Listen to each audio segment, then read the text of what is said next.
Ayana and welcome to my YouTube channel, and today I'm going to do a video on my BMT experience. And guys, I've been wanting to do this video for so long, but before I even talk about my experience, I do want to put a disclaimer out there right now that this is my experience. My experience is not going to be exactly like anyone else's. Hopefully this just helped you if you're looking into joining the military or you're about to leave for a BMT. And on top of that, I went through the Air Force's BMT. I didn't go through any other branches, BMT or boot camp, whatever they call it. And I'm saying that because a lot of people get confused by the different branches for some reason. Like, everyone thinks I'm in the Army or I'm in the Navy, like I'm in the Air Force. So, today I'm going to talk about the first night, and also on top of that I'm going to talk about 0 week through 4th week. And I'm going to have a part 2 where I'm going to talk about week 5 through week 8. And if you don't already know, the Air Force BMT is for 8.5 weeks, and they have the 0.5 weeks because they have a 0 week. And like pretty much during 0 week, you're in processing and you're getting all your medical stuff done. So I went through BMT in February of 2019 through April of 2019. So it was pretty recent. And even though it was so recent, I forgot so much. So that's why I'm going to be looking down at this notepad that I did while I was in BMT. Oh, it's not going to focus. There you go. So let's just jump right into this video, because if not, it's going to be super long. Nobody got time to be watching no super long video. So I left home on a Tuesday. So I flew out of Ohio Tuesday morning, and I got to San Antonio, Texas around noon. And when I got to the airport, they have this little area where, you know, military personnel, or if you're going to BMT, you're able to go, and it's pretty chill in there. You know, they had food, drinks, they had a couch, you know, it was just a lounge area. And when I got there, it was pretty crowded because there was a lot of other kids like me going to BMT. So I was there for about 6 hours, and around like 6 p.m., the NTIs came and picked us up. And guys, I was so scared. Like, when I tell y'all my anxiety was like this, it was up here. So I was preparing myself. I was like, look, they about to come in here and turn. They ready to come yell at us. You know, before I even left, I watched all these videos. So I was like, look, just don't look at them. Don't smile. Don't smirk. Just do what you need to do. It was nothing like that. There was like 2 NTIs that came in, and they were like, if you guys are going to BMT, get all your stuff and let's go. Pretty much they told us before we even got on the bus, turn off your phones, put them in your book bag. Before you turn them off, let someone know that you love, that you made it safe, and you're on your way to BMT. So we go on the bus, and our bus driver, he's not in the military, he's just a civilian, but he gave us like a motivational speech. He was like, guys, I've seen so many people quit on themselves. He's like, I've seen it every single day, and pretty much before you guys even go into these doors, into this base, I want to let y'all know that so many people came before you and they made it through. So that should just motivate you even more that you can do this. And he was just telling us this because his wife was in the military, and also his son was in the military, and he was just saying, like, I see so many people quit all the time. It's like 800, it's between 800 and 900 people go into BMT every week. But every week also he's taking so many kids back because they quit, taking them to the airport to go home because they quit. And I really appreciate him for that. So if you're going to San Antonio, you're probably going to get him as a bus driver. So we pull up to the base around like 15 minutes later, and I'm on the bus shaking. I was like, let me just prepare myself because I know they about to come on this bus screaming. No. We had a female MTI come onto the bus, and like I said before with the other MTIs, like, they weren't yelling, but they were serious. she was pretty much telling us, like, I hope your phones are off and I hope they're in your book bag. And after you put them in your book bag, you guys are going to get off this bus with a sense of urgency. And that's when I was like, oh, crap. What did I get myself into? Because her face, she's like, you're going to move with a sense of urgency. And I was like, in my head, I was like, why did I join the military again? Why did I sign my life away? So we get off the bus and we go into this auditorium, and then they have like this table with a bunch of boxed lunches, and they told us to grab it because pretty much this is going to be our dinner, because it's like 7 o'clock at night at this point. So guys, let me tell y'all, those boxed lunches were so trifling. So trifling. Okay, so in the box there was a sandwich, a juice, what else? Some Oreos, some slap. And then they had like a mayo packet and a mustard packet. Guys, why was my sandwich frozen? Like, I was so hungry at this point. Like, I just bit into the sandwich and it was frozen.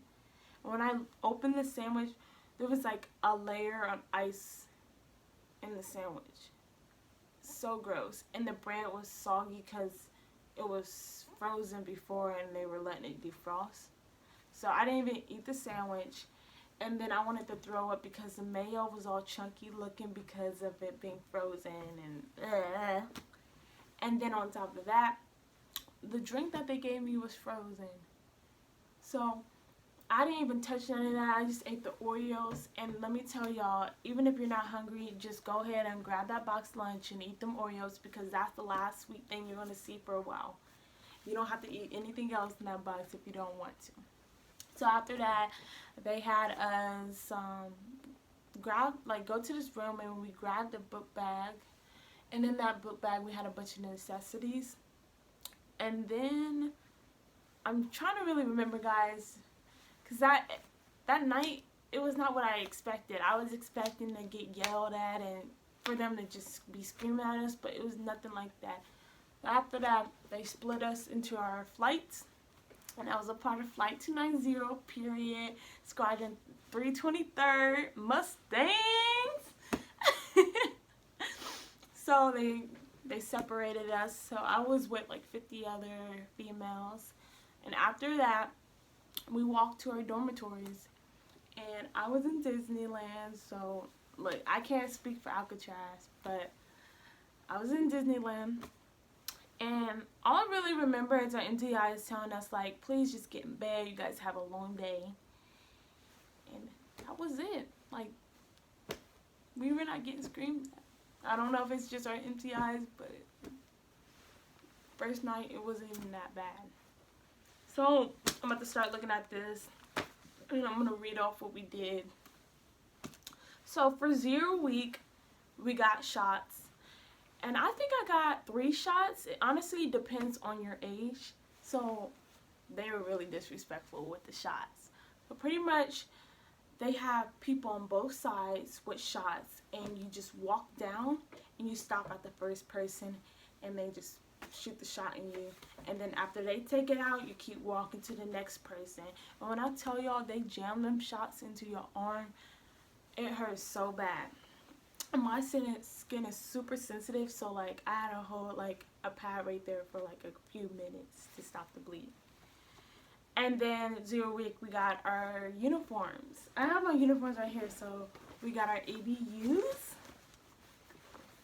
And then we also got our PT gear, and then we got our boots and these nasty old shoes that they gave us.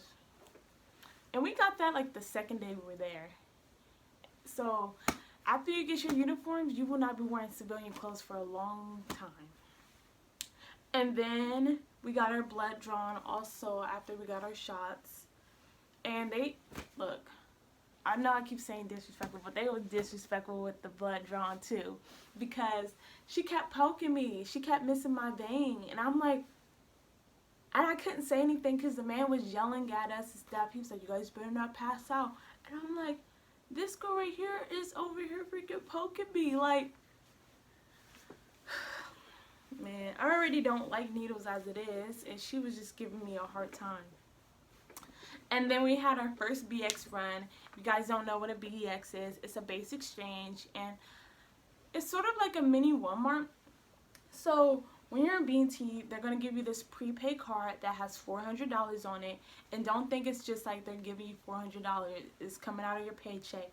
And pretty much you're going to use that during your duration in BMT for anything you need. So when I made my first BX run, I got like some face soap, some razors, some shampoo and conditioner. So if you didn't bring those, don't worry about it. They're going to give you an opportunity to go to the BX. And then we had a urinalysis. I mean, that was not major. We went, like, I think our second night there, we did the urinalysis. And they make sure that the females are not pregnant. And then they also check everybody's urine to make sure you're not doing anything you're supposed to. So please do not do anything stupid before you leave, because you do not want to mess up your military career because you wanted to do some drugs, okay? And then that first Sunday, I went to church, and I highly recommend you guys go to church or go to a service that you know, like, for your religion, because it is really helpful.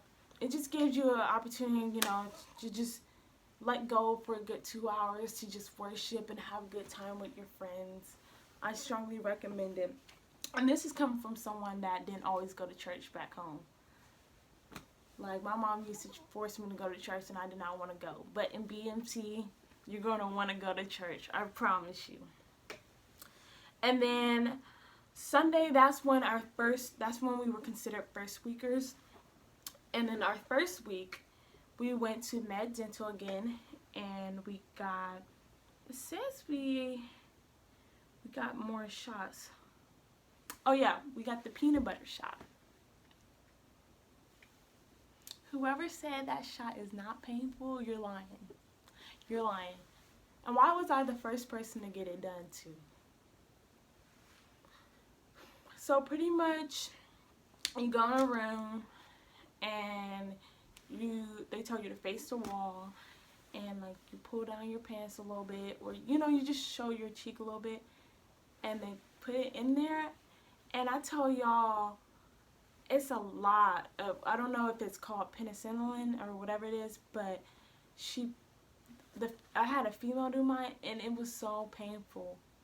And then, you know, I was moving my cheeks around because they told me to do that, you know, get it moving around, the medication. And then I sat down after that. Woo! It hurt, man. I promise you, I was in pain for a good 3 days. And so whoever said it didn't hurt, it hurts. I'm not even going to lie to y'all. And then we have records processing, and pretty much during records processing, they're just trying to make sure everything is squared away, especially for people that are active duty or they have dependents and spouses, and making sure everything is good for them. And I didn't really have to do too much because, like, it's just me. I'm 18. I don't got no dependents or spouse, so my paperwork was easy. And then we started classes. So I say week 1 through week 5, you will have classes. And guys, I strongly suggest that you guys not fall asleep in your classes, or you will get in trouble. Do anything. They don't care if you go to the bathroom during class. Do anything to not fall asleep. And then we had our initial PT test. So this PT test does not count for anything. It's just seeing where you're at. And also for people that are below the standards, it helps like pick those people out so that they can go to, I think, what was it called? Like extra, not extra PT, but something. Okay, so after PT, like those people that needed extra help, they would go to like across the track, and they would, you know, do an extra workout. And pretty much it was just helping them so that they will be able to pass our week 6 PT test. And I did pretty good. Like I can tell y'all my numbers. So I got 26 push-ups, I got 39 sit-ups, and then for my 1.5 mile run, I got 14 minutes, which is, I mean, for an initial PT test, that was pretty cool. And then Sunday, again, we started a different week, so we were considered second weekers. And in second week, I did my first KP, and I strongly suggest that you guys do KP. It's so much fun. So pretty much you're there for the entire day, and you're helping out in the kitchen for breakfast, lunch, and dinner. And yeah, I'm not saying it's easy work, but it just gives you a chance to just be away from the stressful environment. And you also get extra food, so you can go back for seconds usually, and you get to talk while you're eating. If you guys didn't know, in BMT they probably give you 10 minutes or less to eat, and you're not allowed talking. You're just eating, and you're eating quick, and then they want you out of there. So it just gives you a chance to talk to people from other flights, other squadrons. So that was my first time talking to the opposite sex, is when I went to KP. So it was cool talking to some guys. And then we also had our first patio break. So pretty much is a patio break. A patio break is a chance for you to just go downstairs and get food from the vending machine and just talk to people from your flight, you know. And what else? They gave us like 45 minutes, so it was pretty chill. We all stuffed our faces. I got like a Snicker, I got some hot Cheetos. That was our first time having food, like almost 3 weeks, having food, like snacks, instead of from the dining hall. So that was fun. During this week, we had our first 26-minute run.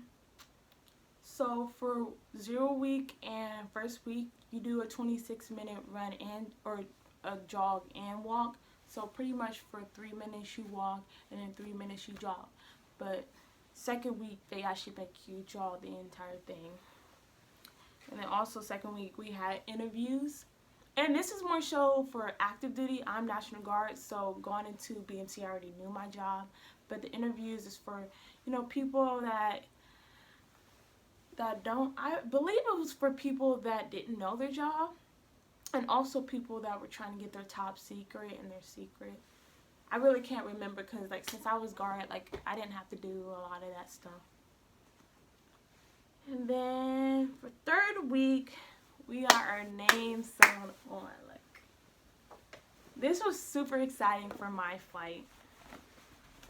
Like, when you get your name sewn on, you start to feel official.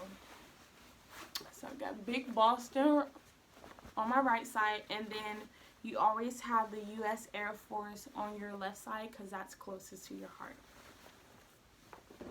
That was really exciting. And then also we got our second clothing issue, and that's when you start getting fitted for blues. And if you guys ever seen like graduation photos from BMT, that's considered your blues. And for other branches, I don't know what they call it, but just know it's, I'm just going to insert a photo. So we got that, and we were there for like half the day, and that was exciting. But the thing is, for us females, like, they don't let you wear tight clothes. Like, everything is baggy. So I felt like chubby wearing it. Right. The next time I get a pair of blues, yes, I need them a little tighter because I want to show my figure. And then we also did another KP, which was fun. And guys, low-key, that KP, I remember that KP specifically because I was so grossed out. Like, it was fun, but why did I see a roach in the kitchen? Like, not even trying to be funny, but that was trifling. Like, I was like, and I have to eat in this place. Like, you don't have no option. You have to eat in the dining facility. So, yeah, they need to get that together. And then third week, we got our first phone calls. But it was only for 15 minutes. But still, nonetheless, it was still a phone call, and I got to call my mom. And I was on the phone with her the entire time. And I couldn't even call my dad or my brothers, but that's cool. But that phone call, it pretty much was so, what am I trying to say? Sorry. That phone call, I needed that because pretty much I was just letting my mom know that I was good. Like, BMT is not that bad, and it made her feel better because they gave us a phone call the first full day we were there. Pretty much we had to read a script telling our families like, oh, we're good. But for this phone call, we were just like able to tell our families like, we're good, don't worry about us, BMT is not that bad. So that was exciting. And then for 4th week, we got a base liberty. So base liberty is when you have 2 hours to go around base. But everyone goes to the BX to go get food. So at the BX, they have Popeyes, Domino's, Arby's, Subway, Baskin Robbins. They have a bunch of places, but I went to Popeyes, and then I got some brownies from, where is it? I got the brownies from Domino's. Guys, base live was lit, but do not eat too much because more than likely you have PT the next day. Don't do what I did, and I felt like I was about to throw up. And it was like, I got up like 3 times during the night, and I was like, why did I eat that food? And the reason why I'm saying that is because your bodies are not used to eating that, is not used to eating that food anymore. Like back home, it would have been fine eating all that food, but literally your bodies are not used to eating that. You went 4 weeks with eating the same food that doesn't have that much grease in it, that doesn't have that much salt. And then you see me getting Popeyes, getting fried shrimp, getting fried chicken. Don't do it. Don't do it. And then we didn't really do much 4th week. We practiced for parade. We had our second appraisal, so pretty much an appraisal is a wall locker check. And guys, I promise you, that's not hard. Your MTIs are going to stress you out about it, but once they start grading it, like, it's not that bad. And then we had a lot of mandatory classes that week, and especially SARC. SARC is a big one. And that's all we did 4th week. So, guys, I appreciate you guys for watching this video. I'm going to have a part 2 where I'm going to talk about week 5 through week 8. So stay tuned, and thank you guys.